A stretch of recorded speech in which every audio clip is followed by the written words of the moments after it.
बहुत दुर्भाग्यपूर्ण, बहुत भयावह यह हादसा।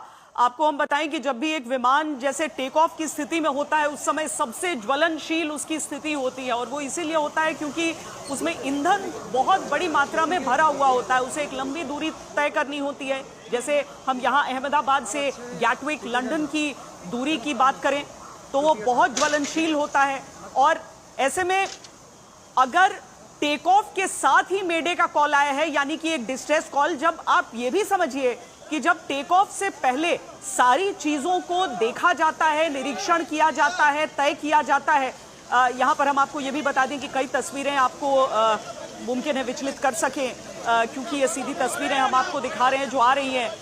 हम जल्दी से जल्दी ये तस्वीरें ब्लर करके आपके सामने रखेंगे, क्योंकि ये जिस तरीके से यहाँ पर 242 लोगों के साथ एक विमान दुर्घटनाग्रस्त हुआ है और एक आग के गोले में बदल गया है, आप समझ सकते हैं कि वहां से जिन्हें निकाला जा रहा है वो किस स्थिति में इस समय होंगे। राहत बचाव का काम जारी है। हर एक व्यक्ति ये दुआ कर रहा है, ये प्रार्थना कर रहा है कि कम से कम क्षति हुई हो, लेकिन आशंकाओं के बादल ज्यादा के लिए घिरते हैं। आप देख रहे हैं वहां पर बड़ी संख्या में जो सुरक्षा कर्मी हैं, जो राहत कर्मी हैं, वो सब वहां पर आ चुके हैं, वो सब वहां पर मौजूद हैं। और यही कोशिश में, इसी कोशिश में अतुल, कि कोई वहां पर फंसा ना हो।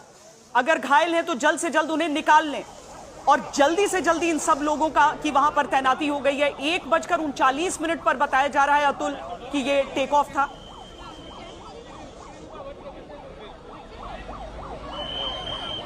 बिल्कुल 1:38 का टेक ऑफ का टाइमिंग था और 1:40 को यह हादसा हुआ है।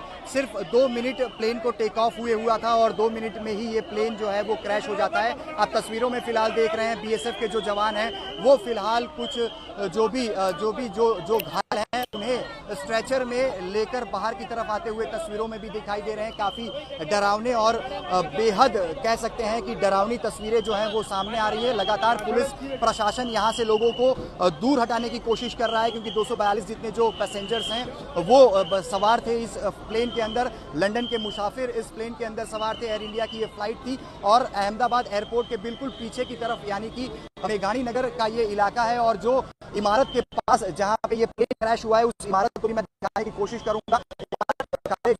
धुएं यहाँ से, जो धुएं के गुब्बार यहाँ से जो प्लेन क्रैश के बाद यहाँ से आसमान में दिखाई दिए थे, उसकी वजह से जो इमारत है उसका कलर भी कहीं ना कहीं उस पर हम देख सकते हैं कि जो काली परत है वो दिखाई पड़ रही है। और खास करके लगातार जो यहाँ के स्थानीय कुछ लोग हैं वो भी रेस्क्यू ऑपरेशन में यहाँ पे जुटे हुए हैं, क्योंकि 242 लोग इसमें शामिल थे। और फिलहाल यही उम्मीद जताई जा रही है कि जो बिल्डिंग है उसके अंदर अगर